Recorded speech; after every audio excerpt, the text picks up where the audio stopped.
peut-on voyager sans voyager? Donc ça va être la question du jour, et avant que je réponde à cette question, j'aimerais que toi tu me dises dans les commentaires si oui, tu penses qu'on peut voyager sans voyager, ou si non, tu penses qu'on ne peut pas voyager sans voyager. Donc dis-moi juste oui ou non, si tu as des arguments à me donner, donne-les-moi, ça pourrait être intéressant. Voilà, que tu partages tout ça avant que tu écoutes ma propre réponse.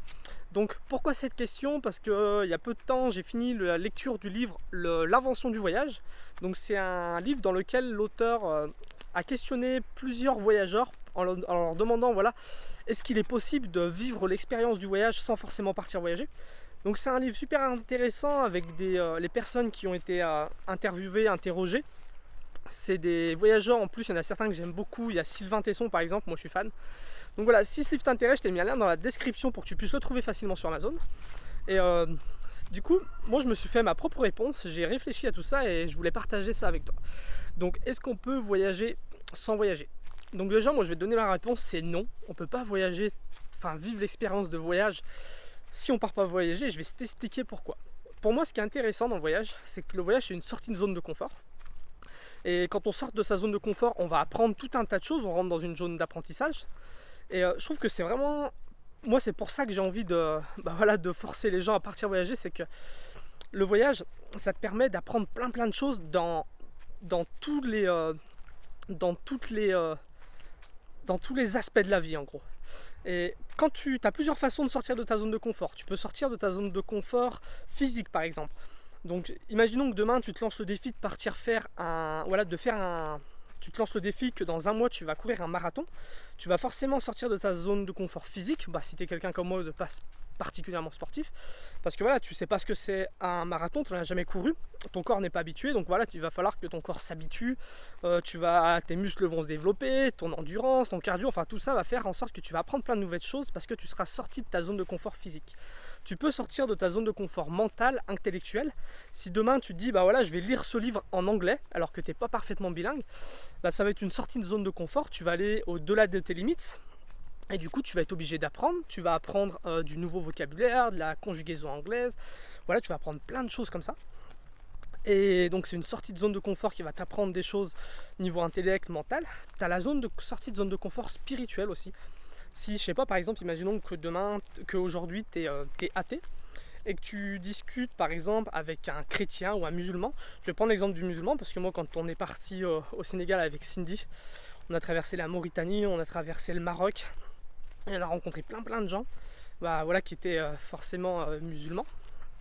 Et c'était vraiment une sortie de zone de confort spirituel, de devoir discuter avec des gens, de devoir dire pourquoi moi je ne crois pas en Dieu, eux m'expliquaient pourquoi eux ils croyaient en Dieu. Donc c'était une sortie de zone de confort qui m'a permis d'apprendre plein de choses, qui m'a permis de m'ouvrir l'esprit aussi. Donc voilà, tu peux sortir de ta zone de confort physique, mentale, spirituelle. Et tu peux sortir aussi de ta zone de confort géographique. Si par exemple demain tu pars visiter la région voisine et que tu ne l'as jamais visitée avant, tu vas plus être dans ta zone de confort. Tu vas être dans une nouvelle zone d'apprentissage parce que tu connais pas cet endroit, il va falloir que tu t'adaptes. Bon, si tu vas juste dans ta région voisine, c'est peut-être pas le bon exemple, mais si demain tu es obligé de partir, je sais pas, en Australie par exemple, ça sera pas du tout la même culture, pas du tout la même langue, pas la même monnaie, pas le même mode de vie, donc tu vas être obligé de t'adapter, d'apprendre des choses, et ça sera une grosse sortie de zone de confort aussi. Et pour en venir au fait que si tu pars pas voyager, tu ne peux pas sortir de ta zone de confort géographique.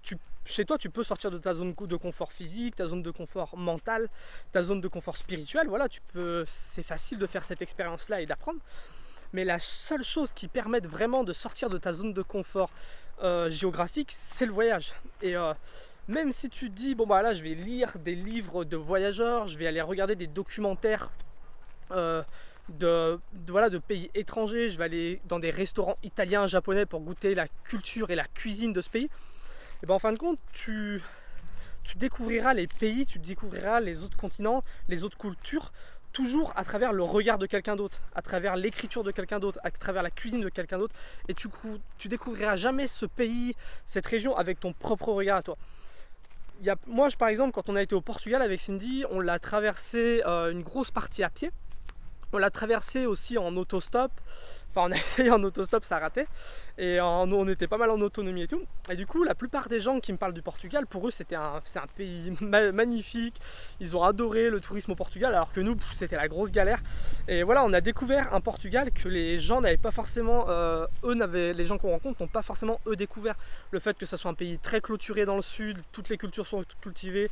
On a vu à quel point le paysage était transformé par l'agriculture. Bon, il n'y a pas qu'au Portugal, hein. Enfin, on était confrontés tout le temps à plein de chiens de garde et tout ça, les gens n'ont pas forcément perçu et nous on avait perçu ça. Donc voilà, c'est pour ça qu'on ne peut pas forcément voyager sans voyager. Moi je trouve que le voyage permet de ça, permet de sortir de sa zone géographique, d'aller appréhender le monde à travers son propre regard, et ça c'est très important.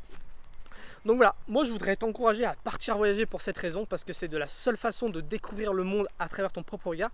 Et j'aimerais aussi t'encourager à sortir de ta zone de confort, sors de ta zone de confort physique, sors de ta zone de confort mental, sors de ta zone de confort spirituel. Et c'est la seule façon qui existe vraiment d'apprendre des choses.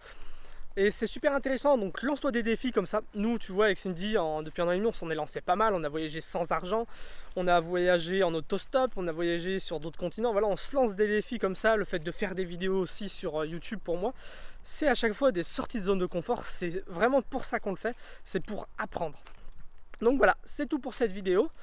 Si le livre t'intéresse, l'invention du voyage, t'ai mis un lien dans la description. Et n'hésite pas à me dire voilà, dans les commentaires ce que tu penses. Est-ce qu'on peut voyager sans voyager? Est-ce que tu as déjà fait cette expérience-là? Ça m'intéresse.